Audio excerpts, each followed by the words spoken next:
पंडित श्री राम शर्मा आचार्य जी ने अपनी पुस्तक अपना सुधार संसार की सबसे बड़ी सेवा में लिखा है कि मन एक देवता है। इस देवता की सेवा पूजा का एक प्रकार है मन को समझा बुझाकर उसे सन्मार्ग पर लगाना। ऐसा करके सामान्य व्यक्ति भी महापुरुष बन सकता है। व्यक्ति जो सोचता है वैसा करता है, जो करता है वैसा भुगतता है। मन ही मार्गदर्शक है। ऐसे भाग्य विधाता मन की ही सेवा करनी चाहिए। मन देवता को यदि राजी कर लिया जाए, दैनिक कार्यक्रम की व्यवस्था बनाकर कुछ समय बचाया जा सकता है अध्ययन आदि के लिए।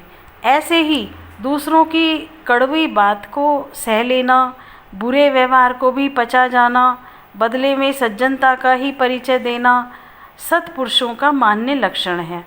गुरुवर का कथन है कि इस प्यार की मार से उसके सभी शत्रु मूर्छित हो सकते हैं, पर सिद्धि मिलती उसे ही है जिसने मन को इसके लिए तैयार कर लिया। इसीलिए सेवा का सबसे बड़ा अधिकारी हमारा मन की पुष्टि कर उन्होंने आगे लिखा है कि मन कल्प वृक्ष है और इस पर 4 फल धर्म अर्थ काम मोक्ष के लगते हैं। दूसरों की सेवा से केवल धर्म प्राप्त हो सकता है, पर अपने मन की सेवा करने से सुधर कर सन्मार्ग पर चलकर धर्म लाभ के अनेकों अवसर तो प्राप्त करते ही हैं, साथ ही प्रत्येक दिशा में उन्नति व सफलता के द्वार भी खुल जाते हैं। उसके लिए मन को साध कर ही इंजीनियर, डॉक्टर, कलाकार, साहित्यकार, चित्रकार बना जा सकता है।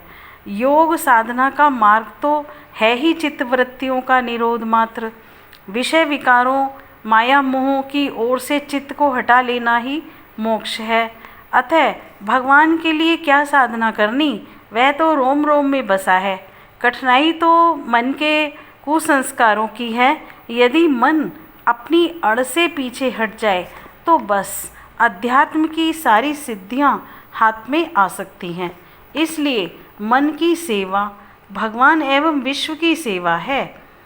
उनके अनुसार हम अपने को सुधार कर न केवल अपनी समस्याओं को हल करते हैं, वरन औरों के लिए आदर्श उपस्थित कर ऐसी शिक्षा देते हैं जिससे वे भी हमारी तरह शांति प्राप्त कर सकें। आत्म सुधार के, आत्म सेवा के प्रयत्न में ही स्वार्थ व परमार्थ का समन्वय है। गुत्थियों का हल अपने भीतर है नामक अध्याय में वे लिखते हैं, गुरुवर, कि स्वर्ग और नरक कोई स्थान नहीं वरन दृष्टिकोण है। जब मनुष्य तमोगुणी, तुच्छ, हीन, पतित, पाप दृष्टि अपनाकर अपने सोचने एवं काम करने का ढंग दूषित कर लेता है तो उसे अपने भीतर जलती हुई चिता जैसी जलन अनुभव होती है और बाहरी संघर्ष, क्लेश, द्वेष, रोग, शोक, चिंता, भय, पीड़ा, त्रास की परिस्थितियाँ बिखरी हुई उसे दृष्टिगोचर होती हैं।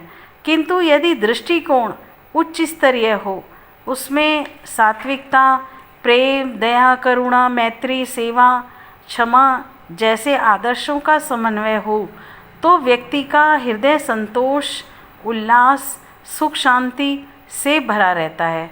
भोरे के लिए बगीचे में फूलों की और गुबरीले कीड़े को गोबर की प्राप्ति हो ही जाती है।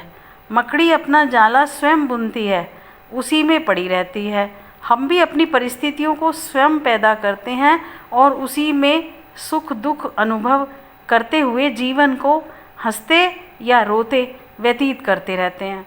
भूल भुलैया में भटकने वाले दिग्भ्रांत हम वस्तु स्थिति को समझकर अपनी कठिनाइयों के कारण को कहाँ समझ पाते हैं। मानते हैं कि हम न गलती करते हैं, न हमने दोष हैं, न हमें सुधरने की आवश्यकता है। जो कुछ खराबी है वह दूसरे में ही है। परंतु जिन्होंने अपनी आंतरिक प्रतिभा के बल पर कदम बढ़ाए, उनकी सहायता ईश्वर ने की। उन्होंने न भाग्य को न दूसरों को दोष दिया। गंगा की धड़धड़ाती हुई धारा समस्त प्रतिरोधों को कुचलकर जैसे समुद्र से मिलती है, वैसे ही प्रगति पथ पर चलने वाली आत्मा को कौन रोकेगा। सच्चरित्रता अनिवार्य अध्याय में उन्होंने समझाया है कि हे शिष्यों, जिसने अपना चरित्र शुद्ध नहीं किया, जिसकी इंद्रियां शांत स्थिर नहीं हैं, मन अशांत है, वह केवल बाह्य ज्ञान के आधार आत्मा को प्राप्त नहीं कर सकता। उन्होंने इसमें जैन बौद्ध धर्म के शंकराचार्य जी के सूत्रों से उन मनुष्यों को समझाया है जो आत्मज्ञान न लेकर मन की मलिनताओं पापेच्छाओं में फंसे रहते हैं।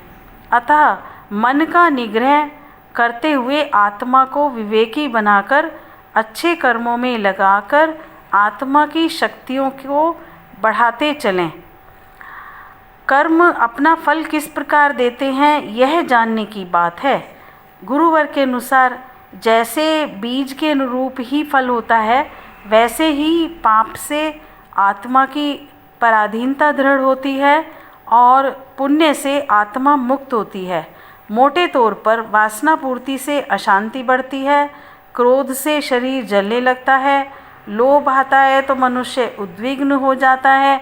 वैसे ही संसार में जितने भी बुरे कर्म हैं, वे आत्मा को कष्ट देने वाले उसके शाश्वत गुणों के विपरीत हैं। अतः आत्मज्ञान द्वारा अशुद्ध अवस्था का परित्याग कर वासनाओं पर विजय प्राप्त करें, अपने में मुक्त अवस्था को प्राप्त करें, तो आत्म सुधार से संसार की सेवा अवश्य होगी।